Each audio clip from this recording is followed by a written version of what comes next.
Welcome. Welcome. Do you see how at peace I am? Welcome back. My name's Casey. If you don't know me, this is my channel. I'm a human. I do stuff. In my episode last week, I left you kind of on the edge of your seat. It was a bit of a cliffhanger. Will I make it? I made it.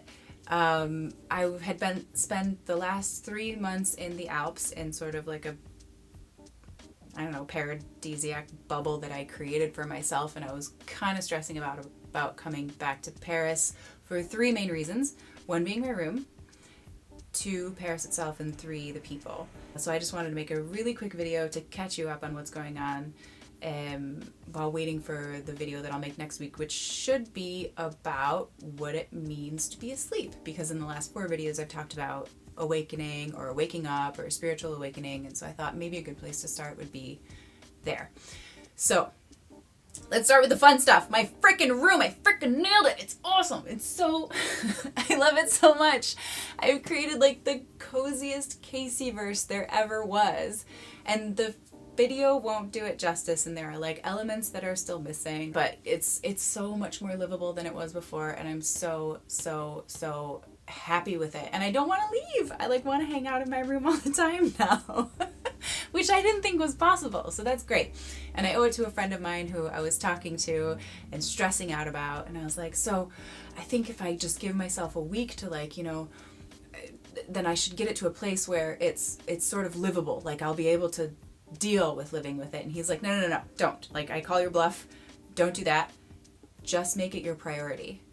Just make it your priority and then act like it's your priority. And I was like, I think you might be onto something here. So I did. And guess how long it took me to make this glorious bubble of comfort? 2 days. 2 days. 2 days. So lesson learned, make things your priority. Don't do 100 things at a time. I feel like I've already learned this. Moving on. I was also freaked out about Paris. I was just in this like really, really peaceful place. And I don't know if there's like if there's a value system against which to measure such a thing, but I have social anxiety. I don't know if it's really bad or if it's sort of average. I don't know.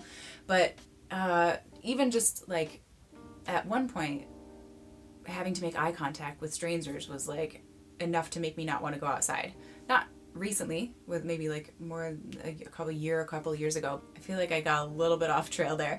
So when I was in the mountains, I was in this really, really comfy, cozy, peaceful bubble, and I was going for a walk every single day in the woods and on the mountains, and I was just like looking at the void and the mountains and the clouds and the pine trees and everything, and I was just so at peace, and I had this really just like feeling of oneness and like, yes, this is great. And then I realized I have to go back to Paris, and so this feeling is probably going to be gone.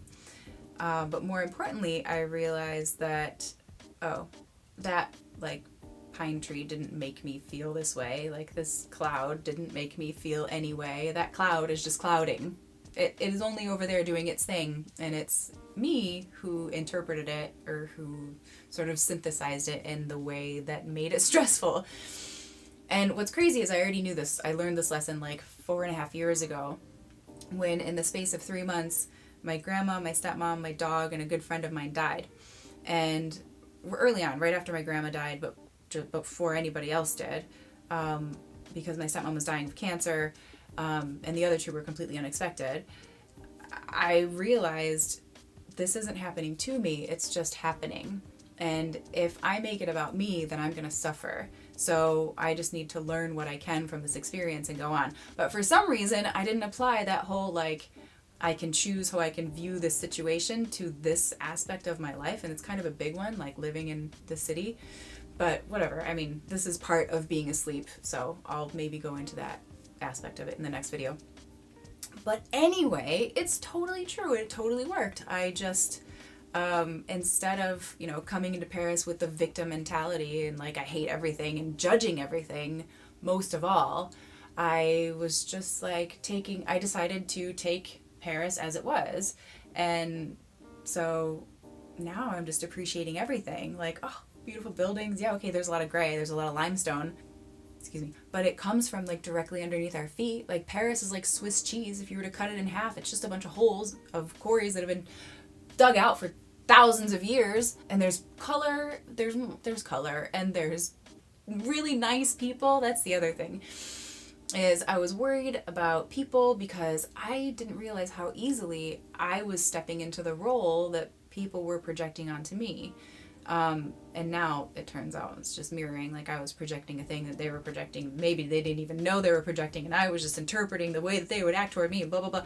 I'll make a video about that also, but I kind of went over it in this video where I hope it's on this side. I'm pretty sure it's on this side, where I talk about how to remain the same person. But we really do project a personality onto people, which most of the time they'll step into that role either actively or in our perception of them. So moving on, I'll get to that another time. To the point right now, I am able to go for walks and really enjoy it. And now all I see are like smiley, happy people, shiny, happy people holding hands.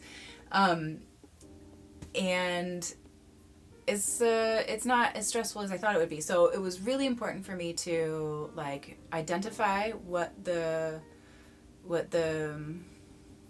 enemies were, what the potential threats were going to be, and then sort of have a plan of action coming in. And so making it a priority to clean the room, which I will now apply to other areas of my life, and I am, and choosing how I perceive every situation, because it is my responsibility. My happiness is my responsibility. And all of these things that I'm talking about today can be boiled down to just paying attention to your thoughts, observing your thoughts, and being present in them, and knowing that you are not your thoughts, because that is what ego is. It's complete identification with thought. I think that's it.